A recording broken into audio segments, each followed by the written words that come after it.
Please subscribe, hit the like button, and let us know in the comments where you are watching from. My name is Catherine Moore, and my husband Trevor spent 3 years deleting text messages before bed, thinking I'd never discover his secrets. He forgot about the automatic cloud backup linked to our shared family account. What I found wasn't just an afrit, was evidence of organized crime, human trafficking, and murders documented like business transactions. Trevor always deleted his messages at night, a ritual I'd noticed but never questioned until it became too obvious to ignore. He'd sit on the edge of our bed, phone glowing in the darkness, scrolling and deleting for 10 to 15 minutes every single night. When I asked about it once, he'd laughed it off, just clearing spam and work stuff. You know how cluttered it gets. And I accepted the explanation because I wanted to believe him. But 3 years of nightly deletions, that wasn't normal. That was deliberate concealment. Our 4th anniversary passed with Trevor distracted, checking his phone.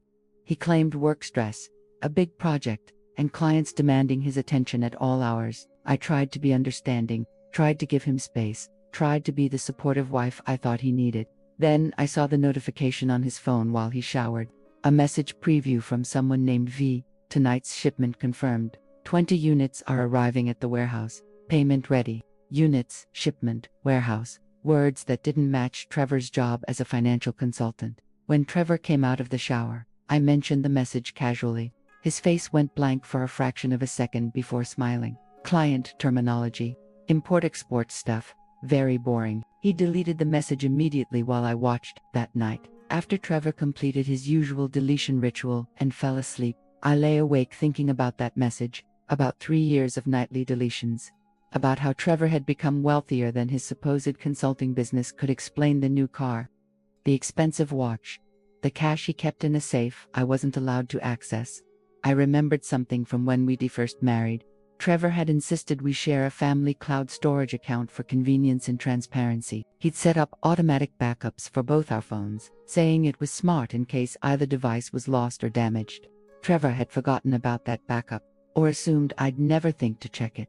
At 3 a.m., while Trevor slept, I logged into the cloud account from my laptop, found the backup files for his phone going back 3 years, every deleted message, every erased photo, every conversation he thought had disappeared, all preserved in the cloud, automatically backed up every night before he could delete them. I opened the most recent backup, found thousands of messages Trevor had deleted, messages from people with single-letter names V, K, or M, messages discussing shipments, units, and deliveries, messages with photos attached. I opened one photo, felt my stomach drop. It was a shipping container. Inside were women, young women, maybe 20 of them, huddled together, some crying, all looking terrified. The photo was captioned with a date and location. Port delivery, 3/15. Premium inventory. Buyers secured. Inventory. These women were being referred to as inventory. I scrolled through more messages, my hands shaking. Trevor wasn't just involved in trafficking, he was organizing it, financing it, coordinating shipments. Messages discussed acquiring product from various countries, storing inventory at warehouse locations, and delivering units to buyers willing to pay premium prices. The operation was massive. Messages showed payments in the millions, multiple shipments per month, and dozens of people involved. Trevor was one of the key organizers, handling financial logistics and buyer relationships. But it got worse. I found messages discussing problem inventory, women who'd tried to escape, who'd fought back, who'd become liabilities. Messages from V, 3 units disposed of last week. Bodies are dumped in the usual location. No traces. Bodies. Trevor's operation wasn't just trafficking, it was murder. Women who didn't cooperate were being killed. I found photos of the disposal sites, remote areas, forests, bodies partially buried or burned. Dozens of photos over 3 years, each showing evidence of murder, were treated like routine business waste management. I kept scrolling, kept finding worse details, messages about Trevor personally handling a woman who'd tried to contact authorities, photos of the aftermath, a body in a warehouse, Trevor's watch visible in the frame. My husband wasn't just involved in trafficking and murder, he'd killed people himself. I spent the next week downloading everything from Trevor's backup while he thought I knew nothing.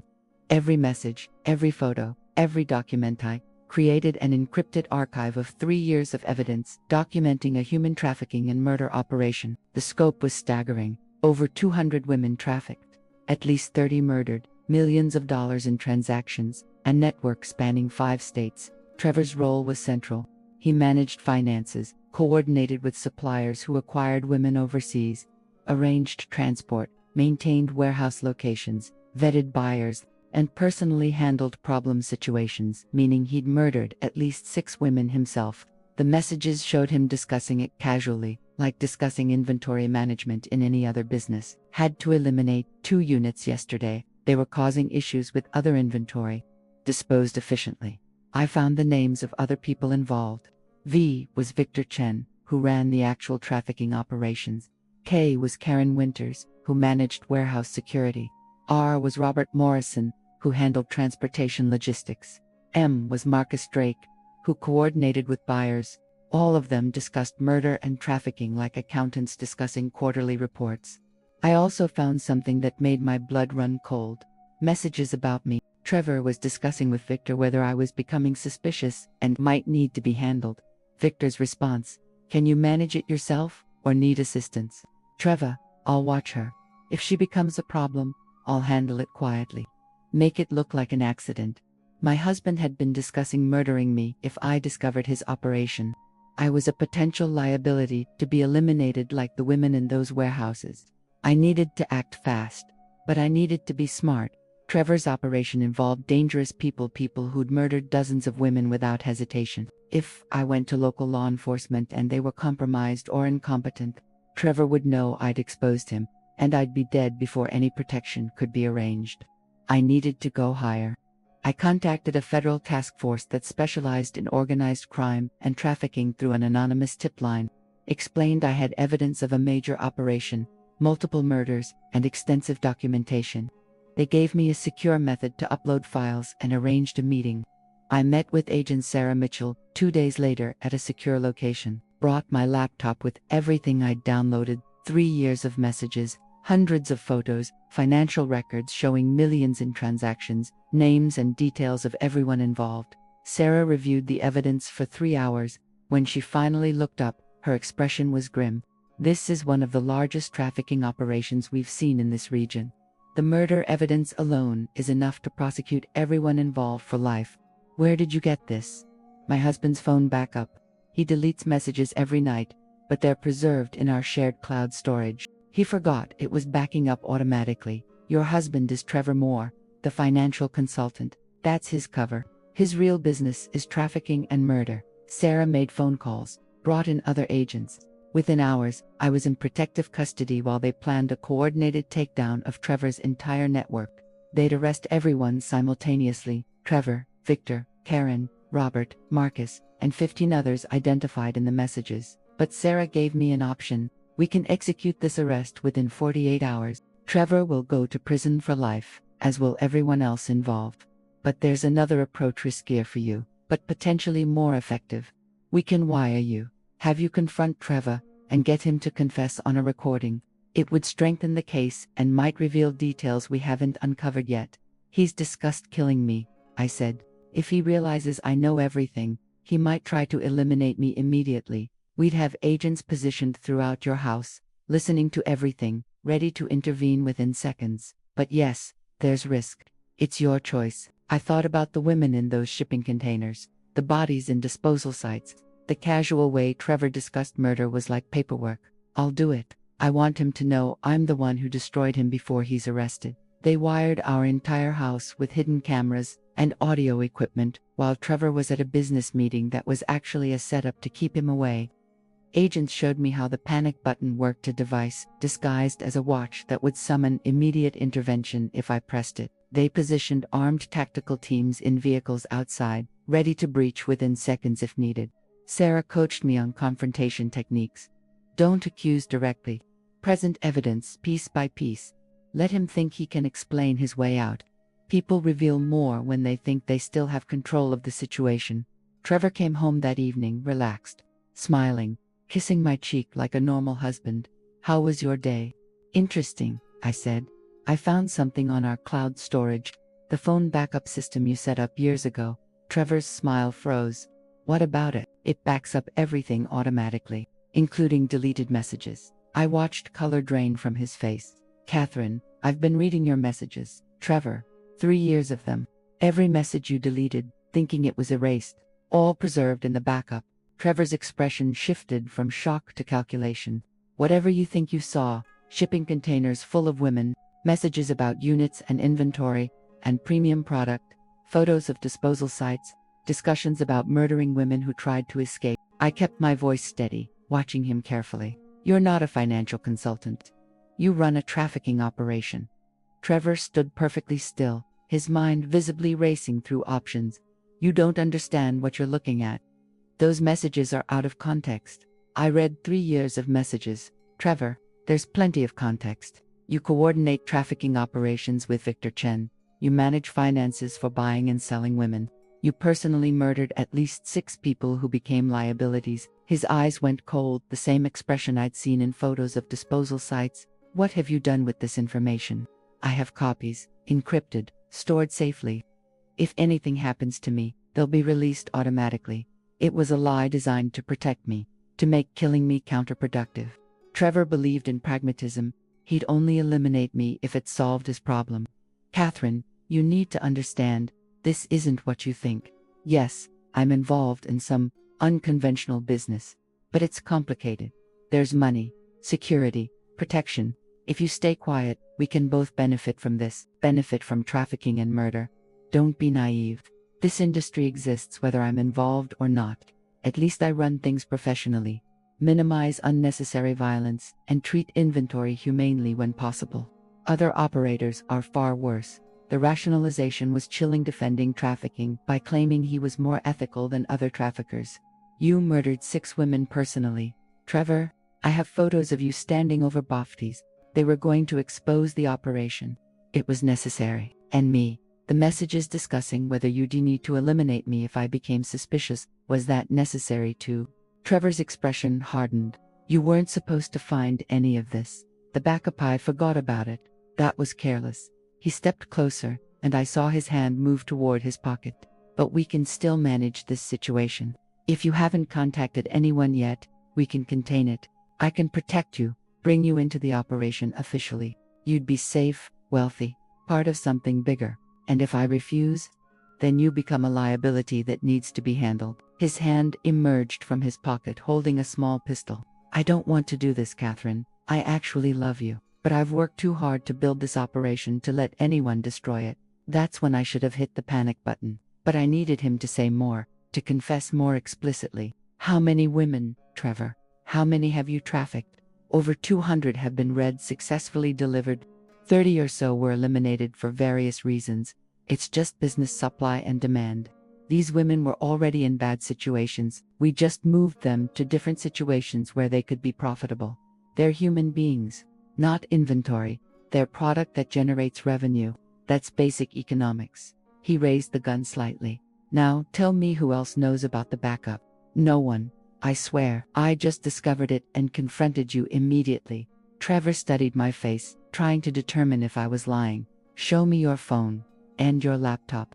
I need to see if you've contacted anyone, or made copies. Trevor, please now. Catherine. Or I handled this the permanent way. I pressed the panic button on my watch. 5 seconds later, tactical agents crashed through every entrance simultaneously. Federal agents dropped the weapon. Trevor's face went from shock to rage as he realized he'd been trapped. He tried to raise the gun toward me, but 3 agents fired simultaneously. Trevor collapsed, blood spreading across our living room floor. Trevor survived the shooting but was paralyzed from the waist down, spine severed by a bullet that missed his vital organs but destroyed his mobility forever. He was arrested from his hospital bed and charged with 17 federal counts: human trafficking, murder, conspiracy, racketeering, and weapons violations. The other members of his network were arrested simultaneously: Victor, Karen, Robert, Marcus, and 12 others. The evidence was overwhelming. 3 years of messages I'd recovered from the backup, financial records showing millions in transactions, photos of victims and disposal sites, testimony from survivors they'd rescued from the warehouses. The trial lasted 7 months. I testified about discovering the backup, about Trevor's confession while wearing a wire, and about his attempt to kill me when cornered. Survivors testified about being trafficked, about the murders they'd witnessed, about the systematic abuse. The jury convicted Trevor and his associates on all counts. Trevor received 8 consecutive life sentences without parole plus 200 years. The others received similar sentences. Life without parole was the minimum for anyone involved, but legal justice wasn't enough for me. Trevor had spent 3 years trafficking and murdering women while sleeping next to me, kissing me goodnight, pretending to be a normal husband. He'd planned to murder me if I discovered the truth. He'd treated human beings like inventory in a business ledger. Prison was too comfortable for what he deserved. Trevor's paralysis made him vulnerable in ways that became immediately apparent in prison.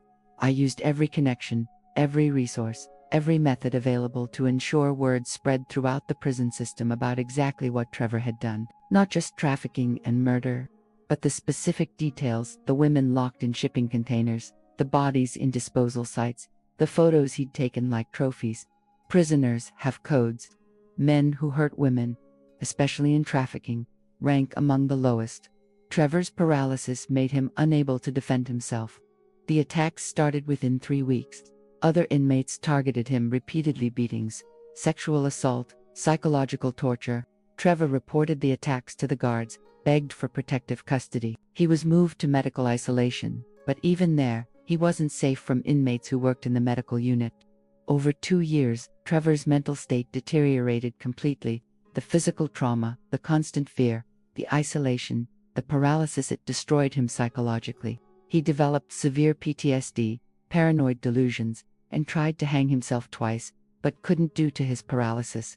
Prison doctors recommended psychiatric intervention. I blocked every request for enhanced mental health care through victims' rights advocacy, arguing Trevor deserved no more than basic medical care after what he'd done to over 200 women. But my revenge went beyond just Trevor. I spent 3 years systematically destroying every aspect of his legacy. I testified at parole hearings for his associates, ensuring none would ever be released. I worked with prosecutors to file additional charges as new evidence emerged. They discovered more disposal sites, more victims, more murders than initially known. The body count rose to over 50 murdered women. I gave interviews to major media outlets, ensuring Trevor's crimes were documented in detail. His name became synonymous with evil. His case studied in law enforcement training programs as an example of organized trafficking operations.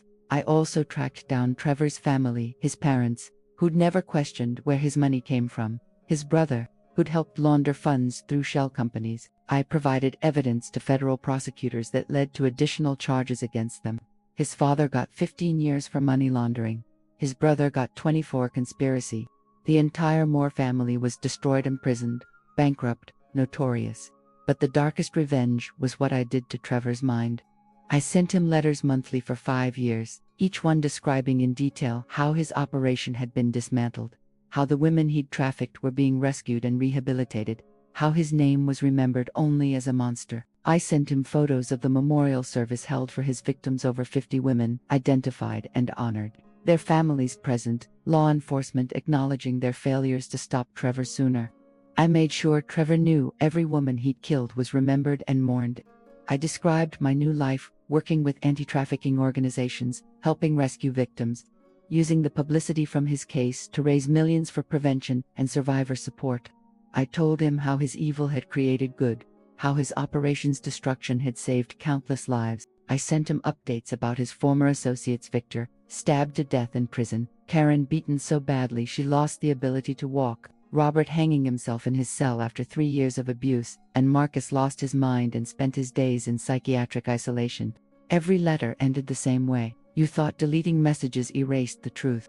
Instead, the backup you forgot about became the weapon that destroyed everything you built. You're paralyzed, imprisoned, mentally broken, and you'll die in that cell knowing that the wife you underestimated was the architect of your complete annihilation. Trevor stopped reading the letters after 2 years, but I kept sending them.